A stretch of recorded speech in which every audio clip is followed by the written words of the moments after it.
ininya nggak tajam. Ya, kita mau bikin ini tauco sama apa, sayur sop ya, Mi? Tauco sama sayur sop.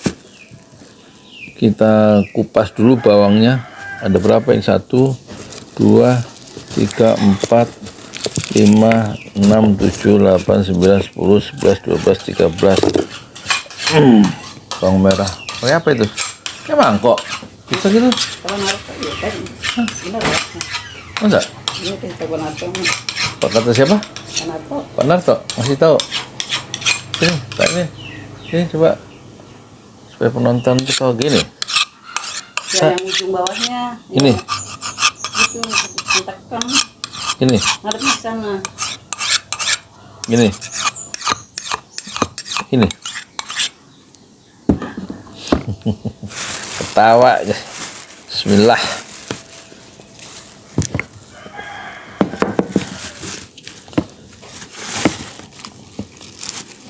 Kita kupas. Gerindra itu, kita ngomong politik ya. Gerindra itu kursinya berapa di Gerindra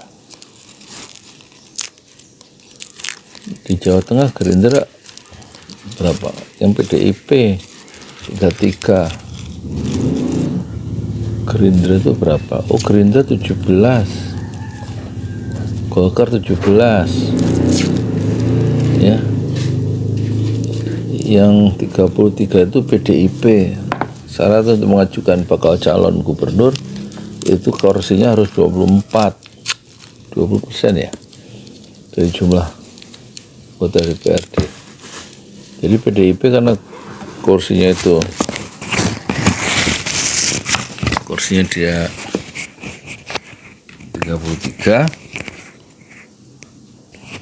berarti dia bisa nyalonkan sendiri ya untuk bakal calon gubernur Jawa Tengah. Sementara Gerindra 17 kurang 7, dia harus mungkin gabung dengan Golkar yang 17. Kalau PDIP 33 ya kan, PDIP 33. Sementara PSI yang katanya mau ngusung siapa itu, Kaisang, 2 kursinya ya kan, cuma 2. Dan dia harus mungkin didukung Golkar ya, dari Koalisi Indonesia Maju ya. Yaitu kalau Golkar 17, Gerindra 17, 34, tambah 2 PSI 34, 36, lebih dari 24, baru bisa ngajukan bakal calon.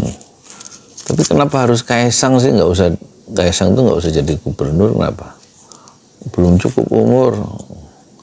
Kayak si Samsul itu kakaknya. Ya gak? Luar biasa itu. Dinasti politik itu makin menguat ya. Prabowo ikut-ikutan akhirnya kan. Nah itu ponakannya si Thomas Jiwandono langsung jadi wakil menterinya keuangan Sri Mulyani coba. Padahal 3 bulan lagi kelar tuh, Oktober kan Sri Mulyani, kabinet itu bubar berakhir.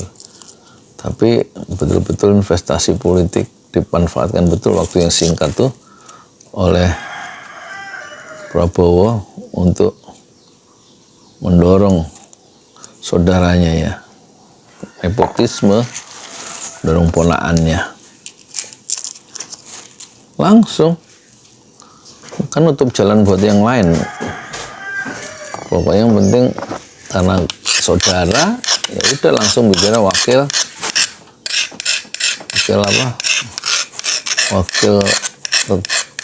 Menteri Keuangan. yang tentu Jokowi juga minta imbalan dari Gerindra supaya mendukung Kaisang kali nanti jadi calon bakal calon gubernur Jawa Tengah, mungkin begitu ya. Ini sekarang si ponakan sampean, ponakan panjenengan Thomas Yuwandono itu sekarang jadi ini menteri, itu wakil menterinya Bu Sri Mulyani. Tapi sampai nanti Gerindra dukung ini ya, Kaisang kira-kira. Jadi bakal calon bakal calon gubernur Jateng. Kan Kaisang ini kursinya cuma 2, ya, 2 biji di DPRD Jawa Tengah. Yang paling banyak yang pemenang adalah PDIP, kandang banteng situ ada 33. Turun sih, tadinya 40-an ya. Nah, sementara PKB itu 20, dia nggak bisa nyalon sendiri kecuali harus gabung. Mungkin dia dukung ini, mungkin dukung siapa itu, nggak tahu, PDIP kali, bareng PDIP atau mengajukan calon sendiri ya. 20 kursinya gabung sama P3 paling, sama-sama partai Islam, sama-sama banyak unsur NU-nya di situ. Jadi kalau P3 kan 6 kursinya, PKB 20, berarti 26, syarat minimal kan 24 kursinya. Nah, berarti PKB bisa nyalonkan bakal calon gubernur Jateng ya, begitu. Tinggal PKS dukung mana, mungkin dia memberikan kursinya. PKS itu berapa sih kursinya di Jawa Tengah itu? 11 apa kalau nggak salah. Paling dia gabung ke PKB, nggak tahu Nasdem. Nah, tampaknya itu sebabnya Prabowo itu ponakannya Jiwandono itu ini siapa? Thomas Jiwandono itu anak sulung, anak pertama dari Mbak Bianti ya. Mbak Bianti itu kakak perempuan Prabowo. Nah, sementara si Saraswati itu anak perempuan dari Hashim Jayadikusumo, ponaknya Prabowo juga. Dorong-dorong untuk jadi calon wakil gubernur DKI, wakilnya Anies ya, nggak cocok lah. Nah, imbalan dari kursi wakil menteri keuangan, ya kan? Nah, kelihatannya Prabowo harus mendukung Kaisang tuh. Kursinya kan 17 kurang, Kaisang 2, 19 masih kurang. Ya mungkin di situ masuk tuh Golkar juga nggak bisa nyalonkan sendiri kalau nggak gabung kan.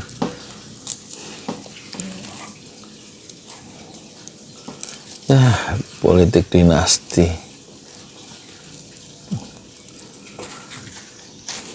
Gara-gara Jokowi mendorong anak-anaknya menguasai partai politik, menguasai jadi wakil presiden, jadi gubernur Sumut.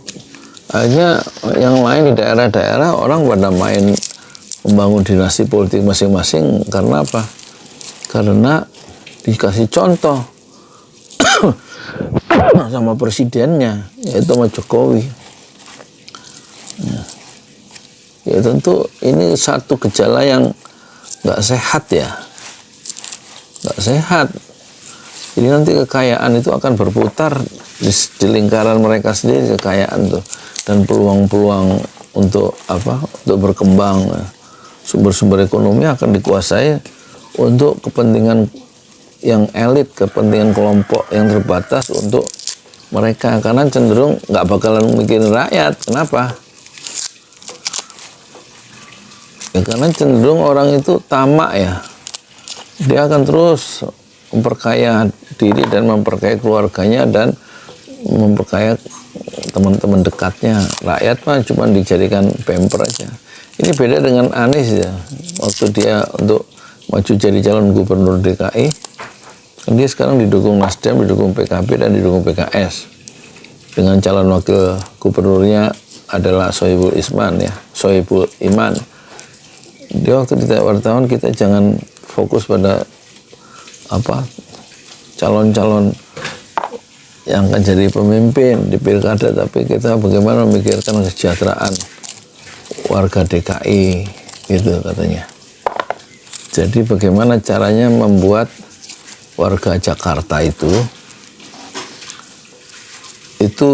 bahagia, ya kan?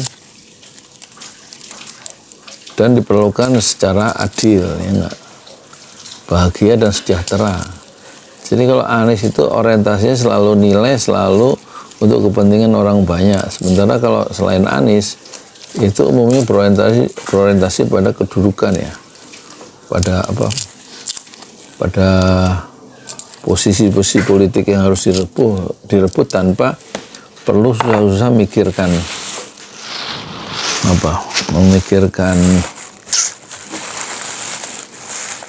rakyat, ya. Rakyat nanti aja dipikirin, yang penting sekarang amankan posisi politik. Itu beda dengan Anies Baswedan, bagaimana memikirkan cara mensejahterakan orang yang akan dia pimpin itu menjadi bahagia, menjadi sejahtera, diperlakukan secara setara, secara adil. Bagaimana nanti keputusan-keputusan politik itu harus berorientasi pada kepentingan orang banyak. Itu pikiran-pikiran dasar Anies yang jarang diikuti oleh pemimpin politik, meskipun oleh calon-calon gubernur kita, ya. Sayang, ya. Mereka betul-betul sangat pragmatis, ya. Berorientasi pada kepentingan jangka pendek, ya, penguasaan posisi politik. Sementara Anies itu nggak terlalu mementingkan posisi politik, meskipun memang diperlukan, tapi dia fokus bagaimana itu berorientasi pada nilai, berorientasi pada manusia yang lebih banyak yang perlu disejahterakan, gitu. Jadi paradigma Anies Baswedan beda dengan paradigma para calon-calon kepala daerah yang lain, ya, sepanjang yang bisa diikuti di media massa. Iki wes apa belum? Ini kentangnya cuma 2 Tami? Hah? Enggak, kentang cuma 2. Oh, lah itu di wortel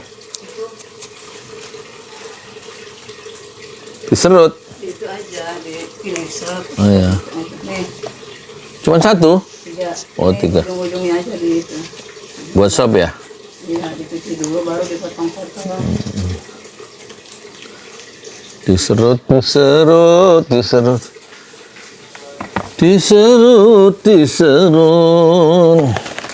Rakyat tuh, ya, pemimpinnya berpesta pora, ya, rebutan kursi. Rakyat mah, ya, tiap hari lewat di depan rumah saya tuh jualan somai. Bosnya punya 6 gerobak somai, terus 4 udah pulang ke kampung. Kenapa pada pulang? Ya, Pak, sepi katanya. Jualan itu mendingan di kampung, makan seadanya. Sampai sore dapat duit cuma berapa? Nggak cukup, capeknya doang. Jadi dari 6 gerobak, bos itu gerobaknya tinggal 2. Ya, dia dorong sendiri sama ponaannya. Yang lain mah pada pulang ke Tasik, karena keliling kampung beberapa bulan ini, 4 bulan terakhir nggak ada duitnya kok. Itu kata tukang somai rumah, ya kan? Jadi kalau rakyat mah berjuang, dia, ya, berjuang.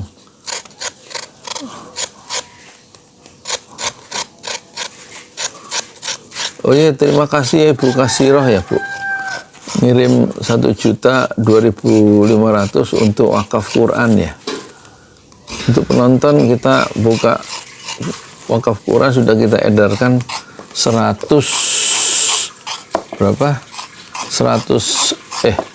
204 Quran yang harga 150.000 Quran yang ada terjemahannya, yang ada blok warnanya, yang Quran besar, jadi cocok juga untuk ibu-ibu ya. Dan kita akan teruskan sampai 1000, jadi satu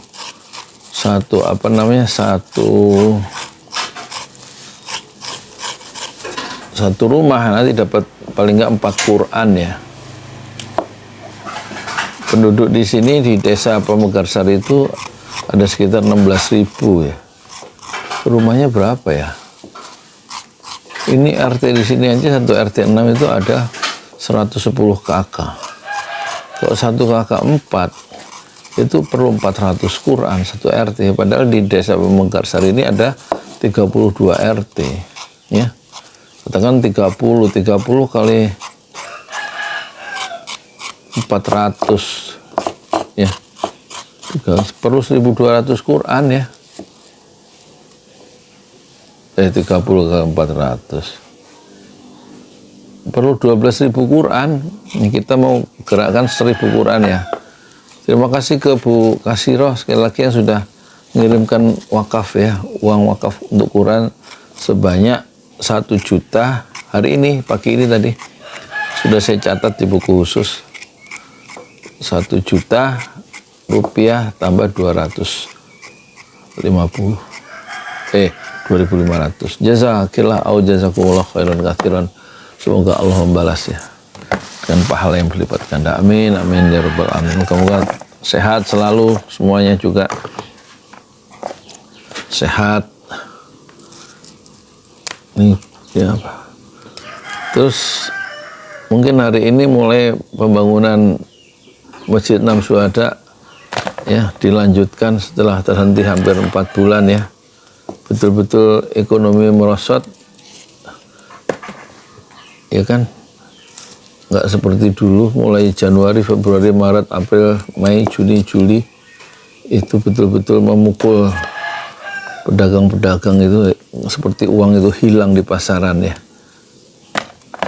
termasuk dana-dana untuk Masjid 6 Syuhada itu terhenti, padahal sedikit lagi, kira-kira perlu 100 juta lagi.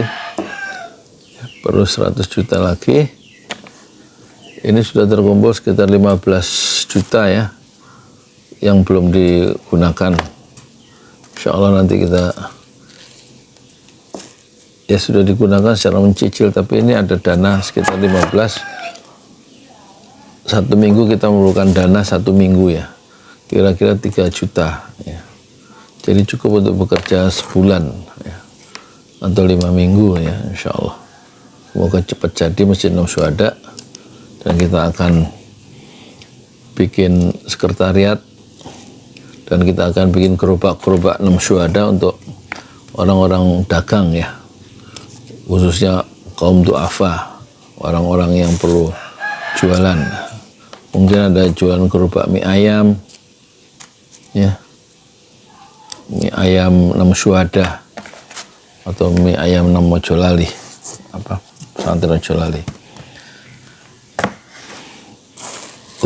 Gerobak sudah tidak dibagikan, sudah cukup 35. Sekarang kita mau bikin gerobak sendiri untuk santri-santri Mojolali jualan ya. Daripada 8 jam berdiri di pom bensin, gajinya 2 juta, kena asap bensin, kena asap knalpot mobil, kena asap knalpot motor, kasihan. Mending dia jualan ya. Kita modali gerobak, mau jualan mie ayam, mau jualan bubur ya. Gerobaknya nanti ada di pool, di kandangnya di dekat Masjid 6 Syuhada sana, atau di pesantren Jalali, insya Allah. Oke, sudah dulu ya. Sekarang sudah selesai berambangnya, bawang putihnya, kemudian kentang, buncis, dan apa ini, wortel. Kita mulai masak ya. Assalamualaikum warahmatullahi wabarakatuh. Di jalan Allah. Ini Masjid Enam Syuhada lagi dikunjungi sama Ketua Hilmi. Modal awalnya berapa Pak Yudi Pramuko? 750.000. 750.000 rupiah aja. Jadi ini 500 jutaan nih barang. Sekarang udah habis 310. Masya Allah, tuh udah pakai keramik, laponnya tinggal. Granit tuh kayak marmer. Tuh, Masya Allah nih, sampai juga kita ke sini. Masjid Enam Syuhada, ngapa namanya Masjid Enam Syuhada, Ya, Pak Yudi? kita mau mendokumentasikan perjuangan dakwah nama anak muda pengawal Habib Rizik Syihab itu Masya Allah. yang dibunuh sama orang jahat di kilometer 50. Kilometer 50 ya. Itu kan simbol memperjuangkan dakwah itu kita harus memberikan segalanya untuk Islam kan ya, untuk Masya dakwah Islam. Allah. Dan nama anak muda itulah yang sudah memberikan segalanya untuk Islam. Masya Allah. Apa nanti nama pemuda itu ada juga di sini mungkin diterangkan? Mungkin namanya 6 syuhada. 6 syuhada Ya. itu, 6 syuhada dipasang di sini, 6 syuhada. Bip Ali, apa yang dikomentarin dari ini semua, Bip Ali? Masya Allah, luar biasa. Dari uang 700.000, kalau pengen ternyata bisa. Bisa. Allah kirim. Tuh, bisa. Ya, Masya. dengan masuk satu gang kecil, tapi Bapak ini luar biasa. Kecil tuh.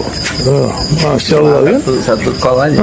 Masya Allah, perjuangan Pak Yudi Pramuko, YouTuber sejagat paling tua. Tertua di semesta. Tertua di semesta. Masya Allah. Tukang donat. Tukang donat. Tukang donat dari Paru. Ini saya laporkan dari lapangan ini, langsung dari Masjid Enam Syuhada. Masya Allah. Dan ini dia. Dalam lihat ah. Tuh lihat tuh masjidnya, tuh imamnya di situ tuh. Malam-malam lagi kita. Masya Allah, masih kurang nih. Atapnya katanya transfer aja. Masjid Enam Syuhada sebentar lagi selesai. Dinding lubang angin sebagian sudah terpasang. Lantai 2 dan kemudian plafon termasuk lantai bukan keramik, granit 150 dus bersama tiang-tiang yang ada 16 setinggi 4,5 meter. Kemudian finishing terakhir adalah tangga menjebol atap ya, lantai pertama untuk masuk ke lantai 2. Inilah Masjid Enam Syuhada. 2,5 tahun lalu dimulai pada 2 Agustus hari Senin 2021. Tinggal sedikit lagi insya Allah. Dan lantainya dari keramik, bukan keramik, granit sudah diresmikan lantai pertama. Nanti lantai kedua lewat sini tangganya jebol untuk masuk ke lantai 2. Inilah Masjid Enam Syuhada yang sangat megah karena dari bahan-bahan pilihan, kualitas nomor 1.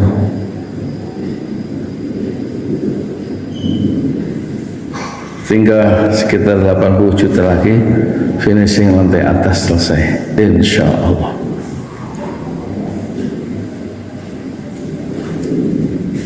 Ya, inilah Masjid Enam Syuhada yang sangat bersejarah ya dalam sejarah dakwah Indonesia modern, insya Allah, karena ini dibangun dalam konteks kezaliman rejim penguasa yang sudah membunuh 6 santri dari front pembela Islam, dan kita abadikan pengorbanan dan perjuangan dakwah mereka sehingga kita sebut namanya Masjid Enam Syuhada. Mereka mengawal perjalanan dakwah gurunya Habib Rizik Syihab dan mereka dicegat oleh orang-orang jahat di kilometer 50. Saya Yudi Pramuko, tukang donat dari Parung Juber, tertua di semesta fasbir sabrun jamila. Bersabarlah dengan kesabaran yang indah. Assalamualaikum warahmatullahi wabarakatuh.